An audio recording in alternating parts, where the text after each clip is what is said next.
Hello, my name is Simon Dowes from Make It Easy For You. In today's video we're going to talk about the brightness and night shift in the control centre. To get to the control centre, swipe upwards. As you can see on the screen, the brightness is here. You can adjust it for your needs. As well as the brightness, you have a feature called night shift.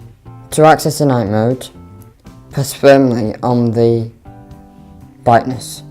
You can still use this to adjust the brightness.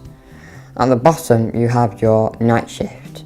Night shift turns your display from blue to orange, which reduces the glare at night.